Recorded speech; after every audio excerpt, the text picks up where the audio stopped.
Bob stood before the Galactic Council's Entertainment Committee, his three eyes blinking nervously as he adjusted his official robe.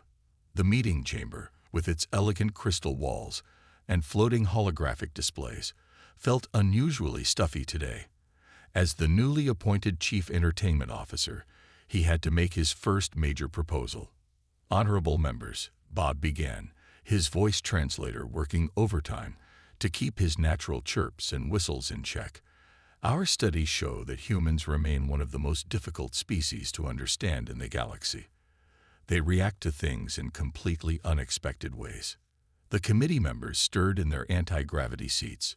Some floated slightly higher, showing their interest, a traditional sign of engagement in council meetings. But Bob continued, pulling up a holographic display. "We've noticed something interesting. Humans have this strange behavior called pranking. They deliberately create uncomfortable or surprising situations for each other, and then everyone involved produces these strange vocal spasms they call laughter." The head of the committee, a tall, crystalline being who had chosen the name Greg, also thinking it sounded exotic, leaned forward. "And you believe this? Pranking could help improve our relations with humans?" "Exactly," Bob exclaimed, his excitement causing his natural bioluminescence to flicker. "Our research team has spent 3 cycles studying human entertainment broadcasts. They have these things called funny videos where humans deliberately fall, get hit with soft objects, or experience unexpected surprises. And instead of starting wars over these incidents, they share these recordings across their information networks." The committee chamber filled with murmurs, and the soft glow of curiosity indicating phosphorescence. Bob activated another hologram, showing clips from human social media. People jumping at surprising situations, getting splashed with water, and experiencing gravity-related mishaps. "Look at how they react," Bob pointed enthusiastically. "No anger, no diplomatic incidents, just these vocal spasms of joy. I propose we use this understanding to create stronger bonds with our human allies." Greg's crystalline structure shifted colors thoughtfully. "And your specific proposal is?" "We target their largest space station," Bob said, bringing up a 3D model of the massive human structure. "It's perfect. Over 3,000 humans living and working in space, representing Earth's major nations. We can conduct a series of carefully calculated pranks, showing them we understand their culture." The committee members exchanged glances, their various appendages and sensory organs showing signs of intrigue. One member, a gaseous being who had chosen the name Steve, formed a question mark shape with their body. "But what if they react unexpectedly?" Steve's particles vibrated with concern. "Humans are known for their unpredictability." Bob waved 3 of his appendages dismissively. "That's the beauty of it. According to our research, unexpected reactions are part of what they call comedy. We literally cannot fail. If they react as we predict, it's funny. If they react differently, it's even funnier." The chamber filled with the soft chiming sounds of agreement. Greg's crystal structure shifted to a deep blue of approval. "Very well, Chief Entertainment Officer Bob. You have the committee's permission to proceed with your pranking initiative. But start small. We don't want an interstellar incident." Bob could barely contain his excitement as he gathered his presentation materials. After the meeting, he hurried to his office, already planning the first prank. His research team had prepared a special program that would create random gravity fluctuations throughout the station. Nothing dangerous, just enough to make things interesting. As he worked late into the night cycle, Bob imagined the success of his mission. Humans would be surprised, then amused. They would see that aliens understood their humor. Relations would improve. Maybe he would even experience one of these laughing episodes himself. Little did Bob know, he was about to learn that when it came to humor, humans were light years ahead of anything the Galactic Council could imagine. The pranksters were about to get a masterclass in comedy, and Bob's simple plan would set in motion events that would change intergalactic entertainment forever. The artificial gravity on Space Station Alpha shifted suddenly, causing Commander Tom's coffee mug to float gently off his desk. He watched it rise with one eyebrow raised, drops of coffee forming perfect spheres in the air. Instead of panicking, a small smile crossed his face. "Well, that's different," he mumbled, reaching out to catch his floating mug.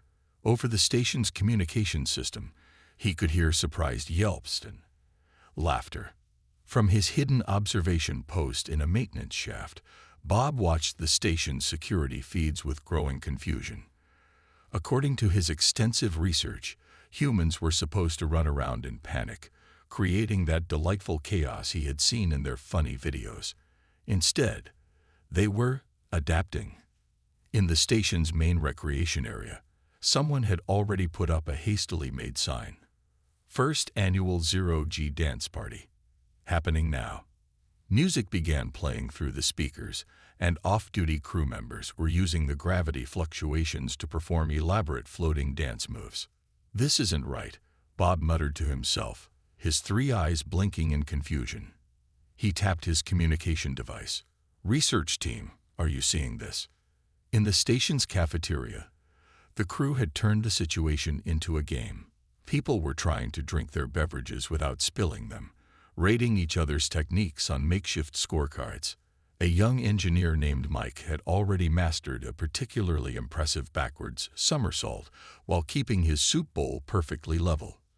Commander Tom's voice came over the station-wide communication system, sounding surprisingly cheerful. "Attention all personnel. It seems we're experiencing some interesting gravity variations today. Engineering is looking into it. But in the meantime, please enjoy this opportunity for impromptu zero training. Just remember, no floating races in the main corridors without proper safety equipment." He paused before adding, "And yes, Lieutenant Parker, that means you." Someone in the background could be heard saying, "Aw, come on, Commander." Bob watched in disbelief as humans throughout the station began recording the chaos on their personal devices.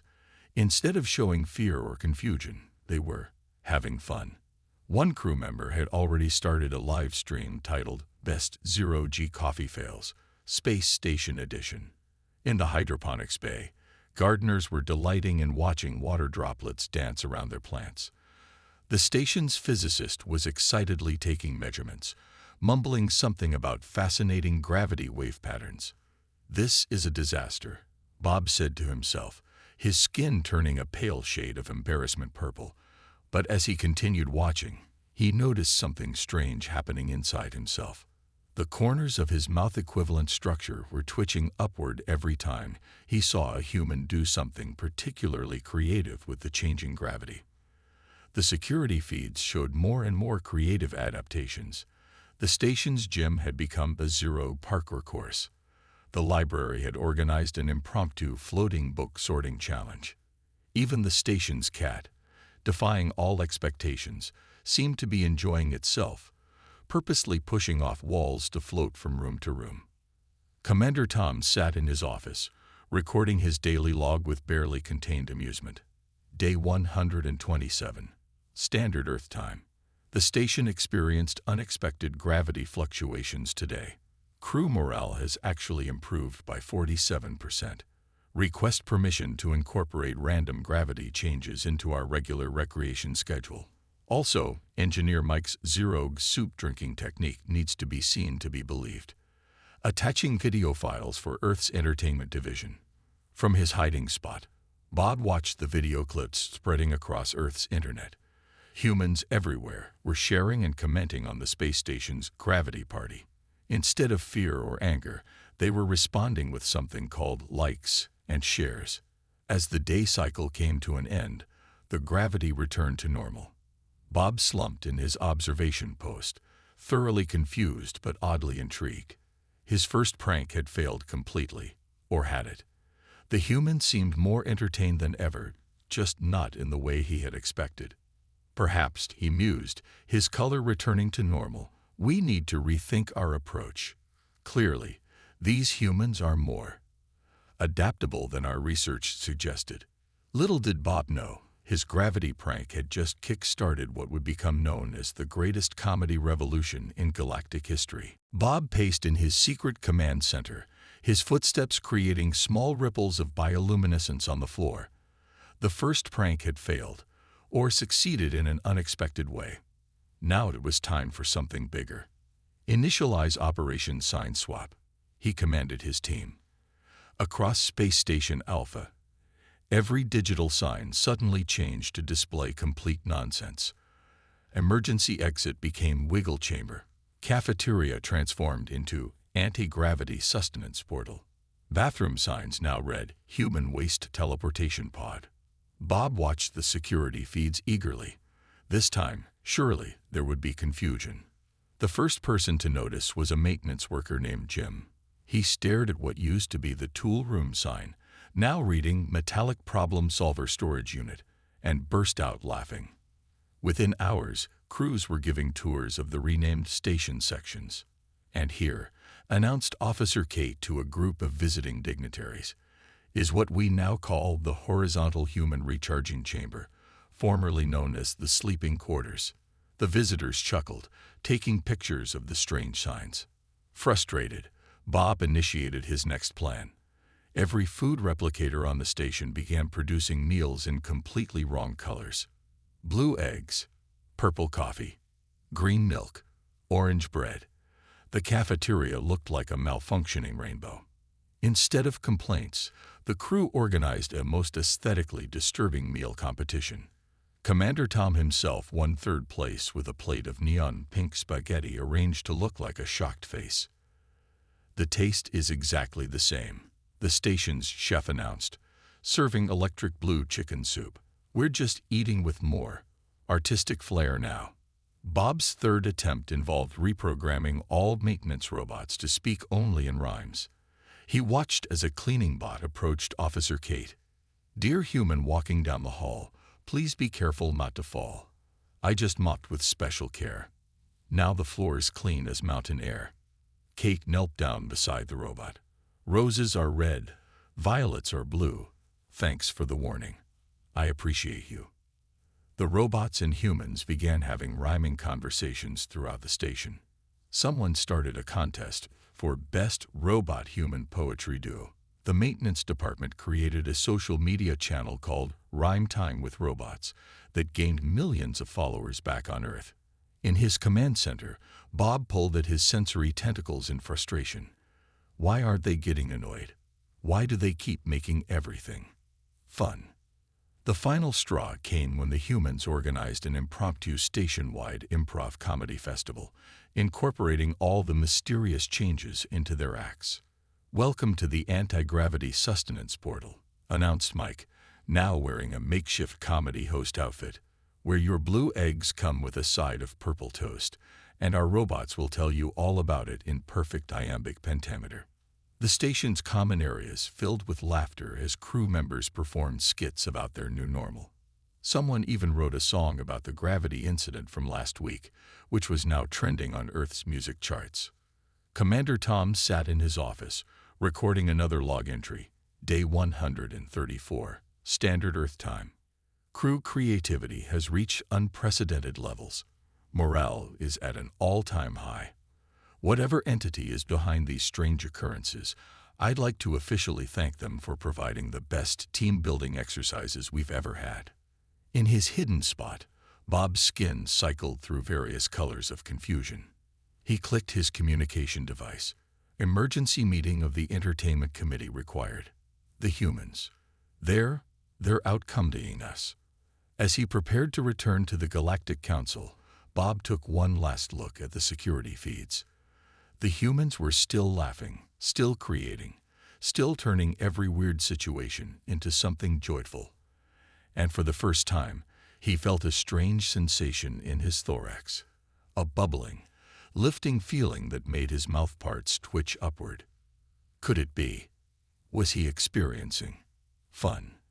Little did he know, the humans were about to turn the tables and teach the aliens what comedy really meant. Officer Kate stood in front of Commander Tom's desk, trying to keep a straight face.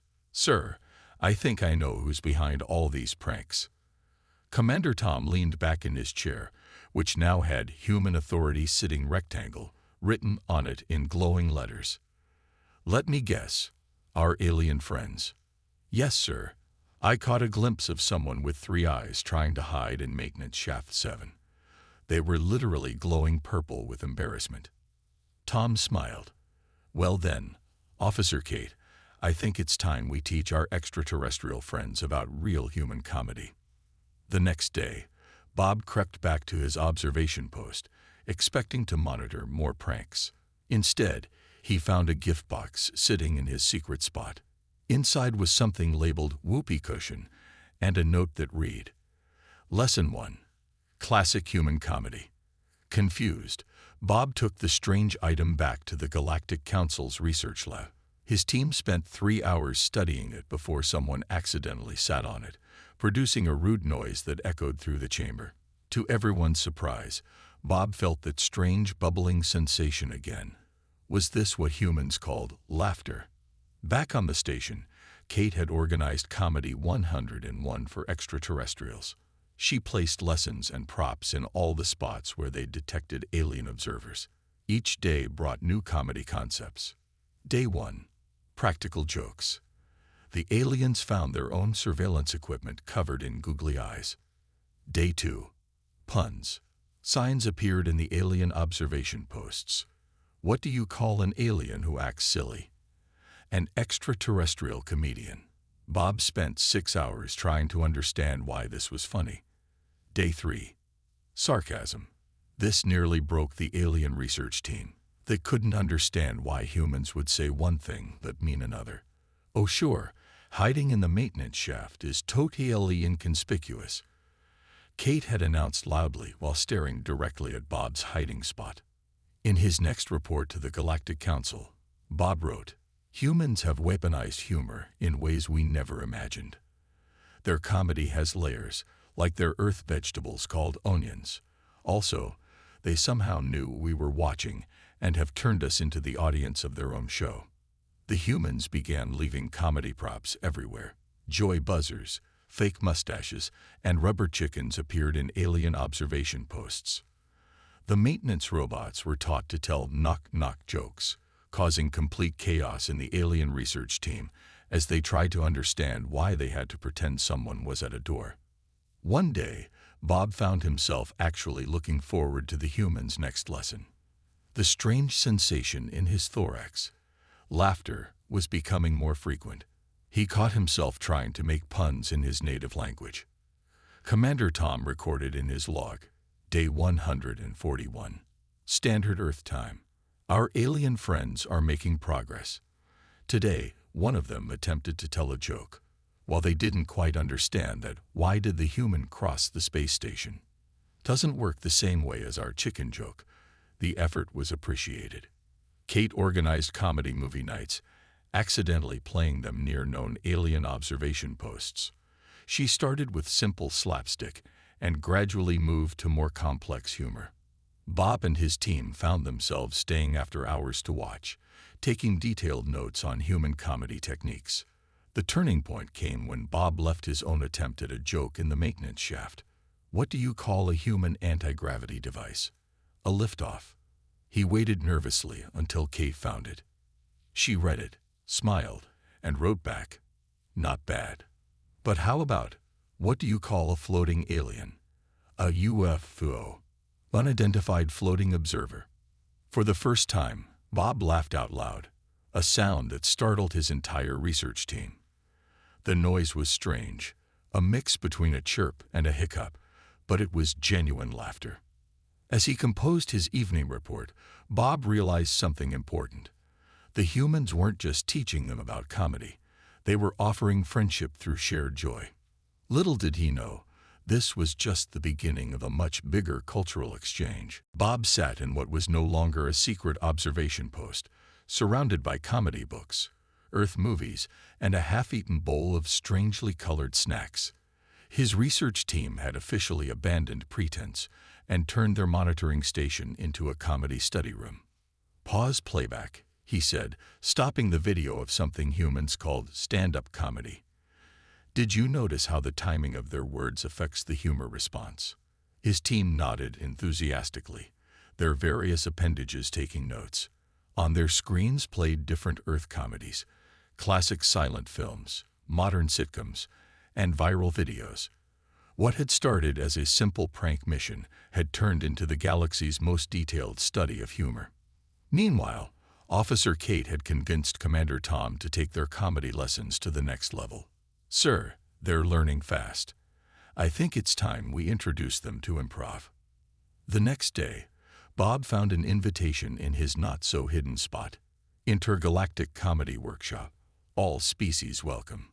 The aliens debated for hours whether to accept the obvious invitation. "It's clearly a trap," said one researcher, turning a nervous shade of green. "Of course it's a trap," Bob replied, surprising himself. That's what makes it funny. When Bob and his team finally emerged from their hiding spots, they found the humans waiting with party hats and noisemakers. The station's recreation room had been decorated with signs reading "Welcome Alien Friends" and "Comedy has no planetary boundaries." Commander Tom stepped forward with a grin. "We were wondering when you'd finally come out to play properly." Instead of the diplomatic incident Bob had feared, the humans organized comedy workshops. They taught the aliens about timing, physical comedy, and the art of the unexpected. The aliens, in turn, shared their own culture's versions of entertainment. "You mean you have entire ceremonies dedicated to changing colors rapidly?" Kate asked during one exchange. "That's basically an alien rave." The aliens learned that their natural color-changing abilities could be hilarious in the right context. Bob became particularly good at turning different colors to punctuate jokes, like a living laugh track. One evening, during a practice session, Bob attempted his first stand-up routine. "So, I was observing humans the other day. And yes, we all know how well that worked out." The room filled with genuine laughter from both species. The station's social media channels exploded with clips of alien-human comedy collaborations. A video of Bob trying to understand dad jokes became an overnight sensation. Why do humans tell their offspring such terrible puns? And why can't I stop repeating them? Even the Galactic Council couldn't ignore the success. What started as a simple prank mission had evolved into the greatest diplomatic breakthrough in recent history. Laughter, it seemed, truly was a universal language. The highlight came when Bob's team performed their first comedy show for the station crew. They combined human slapstick with alien color-changing abilities, creating an entirely new form of entertainment.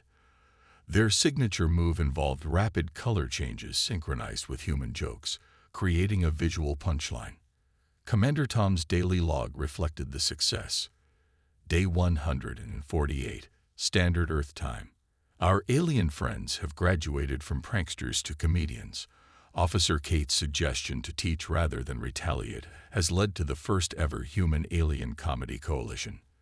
Also, Bob's impression of a malfunctioning food replicator is surprisingly accurate. As Bob prepared for another comedy workshop, he realized something important. The mission to understand human humor had changed him and his team. They weren't just studying comedy anymore. They were living it. "You know," he said to Kate during a break, "we came here thinking we would teach humans a lesson about pranks." Kate smiled. "And instead, we learned that true comedy isn't about pranking or causing confusion. It's about sharing joy." Bob paused, then added, "Although I still don't understand why humans find it funny when someone slips on a banana peel." "Don't worry," Kate replied with a wink. "We'll get to physical comedy next week." The main hall of Space Station Alpha had been transformed. Holographic lights danced across the ceiling, and the seats were filled with a mix of humans and aliens from across the galaxy. Above the stage hung a banner reading "First Annual Intergalactic Comedy Festival." Behind the curtain, Bob paced back and forth, his skin cycling through nervous color patterns. What if they don't laugh? What if I mix up my timing? What if I accidentally turn orange instead of blue during the punchline? Officer Kate adjusted his bow tie, a human accessory he had insisted on wearing despite not having a neck. Bob, remember what we taught you about comedy. Sometimes the mistakes are funnier than the planned jokes. The festival opened with Commander Tom's welcome speech. 3 months ago, some aliens tried to prank us. Today, we're making history with the galaxy's first cross-species comedy show. Funny how things work out, isn't it? The first acts included human-alien duos performing classic comedy routines with an intergalactic twist. The three-eyed alien and a human engineer recreated the famous "Who's on first" routine, but with complicated alien names. The audience roared with laughter at the confusion. A group of gaseous aliens performed what they called shapeshift comedy, morphing into various forms while telling jokes. They had mastered the art of visual punchlines, turning themselves into the objects of their jokes at precisely the right moment. Then came the station's maintenance robots with their rhyming comedy act. They had developed their own style, mixing robot logic with human wordplay. Why did the human cross the space station? To escape my cleaning operation. But little did they know that day, I had already cleaned the other way. As Bob waited for his turn, he watched the monitors showing the audience. Humans were teaching aliens how to clap, while aliens showed humans their species' ways of showing appreciation. Some flashed colors, others emitted pleasant scents, and a few floated higher in their seats. Finally, it was Bob's turn. He walked onto the stage, his skin already starting to glow with excitement. So he began.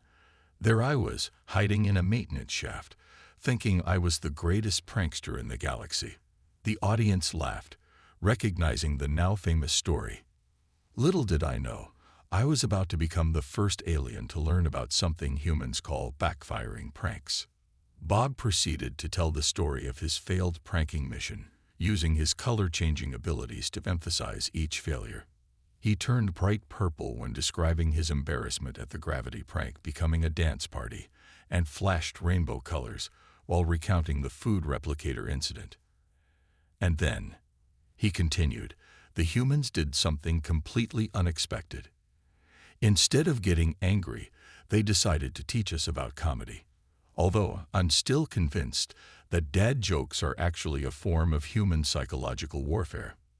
The laughter that filled the station was unprecedented, a symphony of human chuckles, alien trills, and robotic beeping. Even the Galactic Council members in attendance found themselves caught up in the joy. The show's finale featured all performers on stage together, each telling a joke in their native language while the others acted it out. The universal translators struggled to keep up with the puns, creating an entirely new layer of comedy. As the curtain fell on the final act, Commander Tom made an announcement. Due to the overwhelming success of today's festival, the Galactic Council has approved the establishment of a permanent comedy academy here on Space Station Alpha. Bob's color shifted to a bright, happy yellow as he heard the news. From failed prankster to comedy instructor, it was quite a promotion.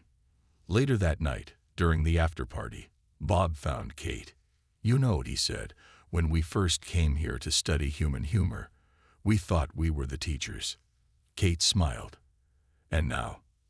Now I understand that the best comedy isn't about studying or pranking.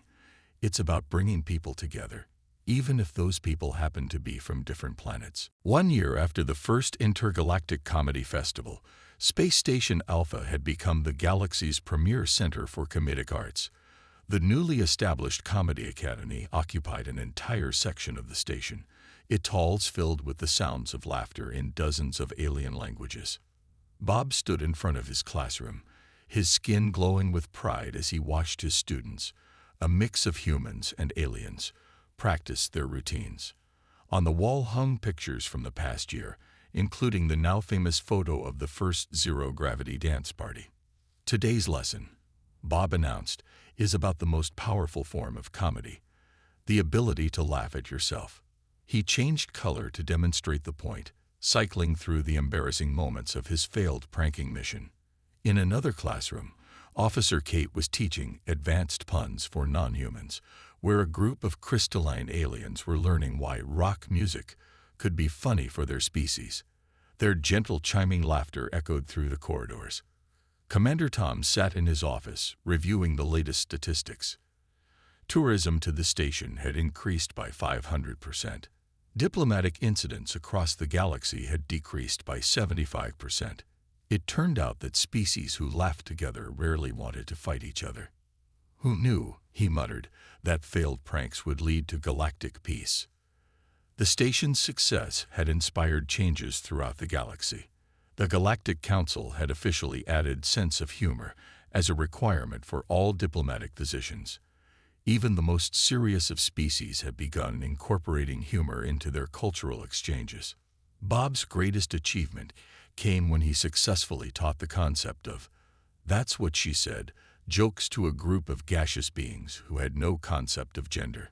The resulting comedy routine had become legendary across 3 spiral arms of the galaxy. During lunch break in the cafeteria, still serving occasionally color-changing food by popular demand, Bob sat with Kate and Tom. "Remember when we thought pranking humans would be easy?" Bob asked, turning a nostalgic shade of blue. "Remember when we caught you hiding in the maintenance shaft?" Kate replied with a grin.